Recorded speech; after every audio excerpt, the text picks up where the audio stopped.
இருக்குണ്ടോ? அது மெத்த கடினம் தான். என்றாலும் முயற்சி செய்து பார்க்கிறேன். சின்னன்ல எல்லாரும் இந்த தைரியமான பிள்ளை என்றுதான் சொல்லுவேன். நானும் அப்படித்தான் இருந்தேன். அந்த நாளில எங்கட ஊர்ல ஒரு கலவரம் வந்தது. என்ன கலவரம் என்று அன்றைக்கு எனக்கு விளங்க இல்ல, இன்னும் விளங்க இல்ல. திடீரென்று ஒரு நாள் ஆகாயத்திலிருந்து கூரையை பிச்சு கொண்டு வீட்டுக்குள்ள நெருப்பு துண்டங்கள் மாறி வந்து விழுந்தது. செல்லடிக்கிறாங்கள் என்று கூவிக்கொண்டு அம்மாவும் அப்பாவும் என்ற கையை பிடிச்சு கொண்டு வீட்டுக்கு வெளியில வாஞ்சவங்க. அப்ப ஒரு நெருப்பு துண்டு அப்பாவின் காலில வந்து பட்டு கால் துண்டாடி போட்டு ஒரே அர்த்தம். அம்மா குளறி அழுது கொண்டு புடவை தலைப்பை எடுத்து காலில கட்டு போட்டவர். சொல்லுங்க. அந்த நேரம் பார்த்து இஜம்பு தொப்பியும் கையில துப்பாக்கியுமாக 4-5 பேர் அங்க வந்தவங்க. ஊர்ல எல்லாரும் என்ற அம்மாவை நல்ல வடிவான மனுஷி என்றுதான் சொல்லுவினம். அது உண்மைதான்.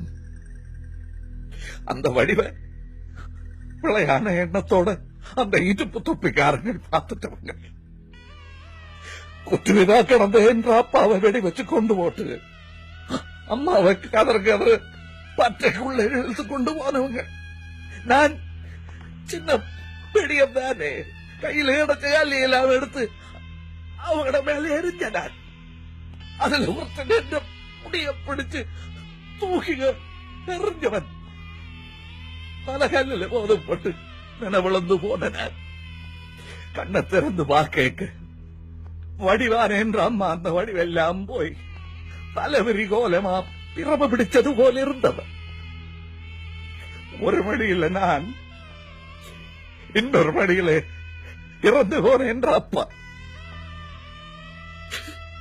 நான் என்று அழுதனான். அம்மாள இல்ல, என்னையும் அழ வேண்டாம் என்று சொன்னவன். இந்த வரடா, நீதான ஒரே ஆண் பிள்ளை, தைரியமாக இருக்க வேணும், இனி பயப்படக்கூடாது என்று சொன்ன அந்த நிமிஷம் முதல் எனக்கு என்றாலும் பயம். டாக்டர் அழாமல் சிரிச்சு கொண்டு சொல்ல வேண்டும் என்று சொன்னீர்கள். அழுது போட்டேன்.